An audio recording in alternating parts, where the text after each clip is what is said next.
Hey guys, welcome back to my channel. If you're new here, my name is Tori. Before we even get started, go ahead and hit that subscribe button, give this video a big thumbs up, and leave a comment down below.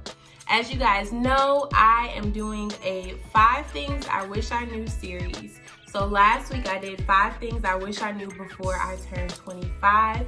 And this week, as you can see by the title, is 5 things I wish I knew before becoming a mom. We are going to jump right into point number 1, which is there is no blueprint to becoming a mom. You just kind of learn as you go. I will never forget, after I had Journey is my daughter, I had her, and it's like, you know, they come around in the hospital for the 2 days that you're there, and you kind of just go with whatever they're telling you. But when you get home, it's like, oh my gosh, I'm expected to take this living creature home with me. What am I supposed to do? There's no blueprint. So, you know, you're going to get advice from everyone around you, but the best advice is learn as you go. Find what works for you, because everybody's blueprint that worked for them might not work for you and your child. So you just really have to go with the flow, figure it out. Similar with everything else in life, you just kind of winging it and you figure it out. That kind of goes into tip number 2, which is don't try to be the perfect mom. Just be the best mom that you can be. So many times I thought of, you know, what I was going to be as a mom. I remember saying, Journey isn't going to eat canned baby food or jarred baby food. I'm going to make it from scratch. It's going to be organic. She's never going to eat fast food. All we're drinking is water. We're being healthy, 100% fruit juice. And now I'm just happy that she's fed and alive, okay? I'm just happy that she is fed, because honestly, you can't be the perfect anything. We weren't put on this earth to be perfect. We were put here to just kind of figure it out as we went and just live and enjoy life. So it's the same thing with motherhood. You don't want to be so caught up in, oh my gosh, I want to be the perfect mom, that you just, you know, kind of freeze up and you're not a mom at all, because you're just so like, oh my gosh, I have to be by the book. I have to be by the book. That's not how that works. Tip number 3, you learn more about yourself when you become a mom than you think. So the kids teach you so much about yourself because they're a reflection of you. So I know for me, I struggled with Journey having an attitude from the moment she came out. Now, mind you, she's only 2.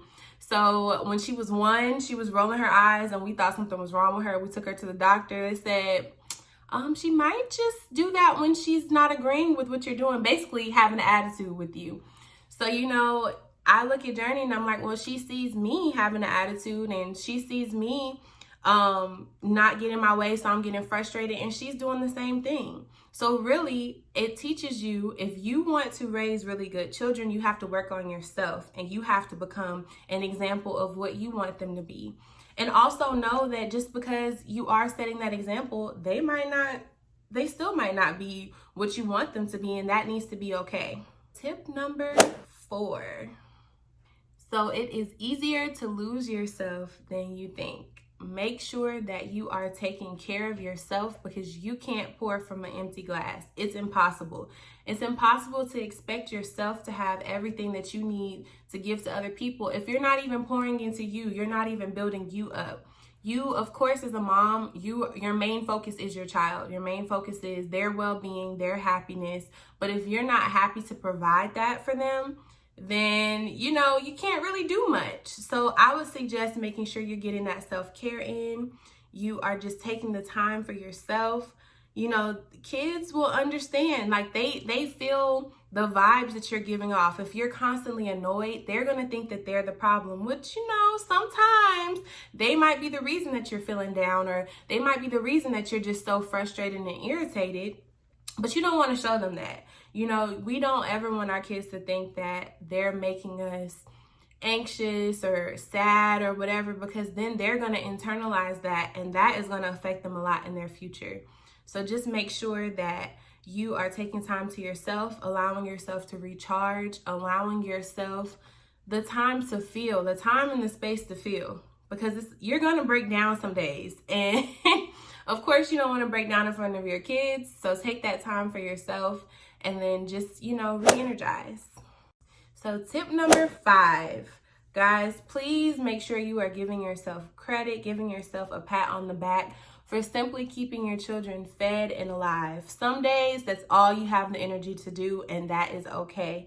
Don't let anyone tell you that that's not okay, because you're going to start feeling like you're not a good mom. And when you get into that space, it's a terrible space to be in. Know that mom guilt is a real thing. So a lot of times mom guilt won't even allow you to get help from others. But I was going to say that's also a huge tip that I want to give to you all, is accept help from others when you need it. I know for me, I like to do things a certain way. I wanted to make sure that certain things were done for Journey in a certain way. So I wouldn't even ask for help for certain things, because I just took it on and said, I got it. I want it to be done this way, so I need to ensure that it's done. And that will drive you crazy. It would lead to you feeling like you're overwhelmed, like the weight of the world is on your shoulders. So make sure you are accepting that help from other people when they offer it. I know for me, like, I second guess if I need to buy certain things for myself, or if I need to do other things because I want to buy stuff for Journey and do all this. And it's like, well, no, I still need to take time for myself and do little things for myself, because I'm doing a good job. You have to tell yourself that, even if you don't hear it, because your kids aren't going to tell you that. So you have to tell yourself you are doing the best job that you can in this moment, and that's all that you can do. Surround yourself with some mom friends that are also going to give you that reassurance, because sometimes you just need it. So guys, I really hope that this video helped out. If you guys want any more answers to any questions that you have, leave those down below. Also, leave some tips. If you are a mom, leave some tips to a new mom that you would have wished that you had before you had a child or before you entered motherhood, and just leave that down below. I will see you guys next week and continuing the series. And next week's topic is going to be 5 things I wish I knew before starting the home buying process. So yes, guys, make sure you like, comment, and subscribe. Bye, guys.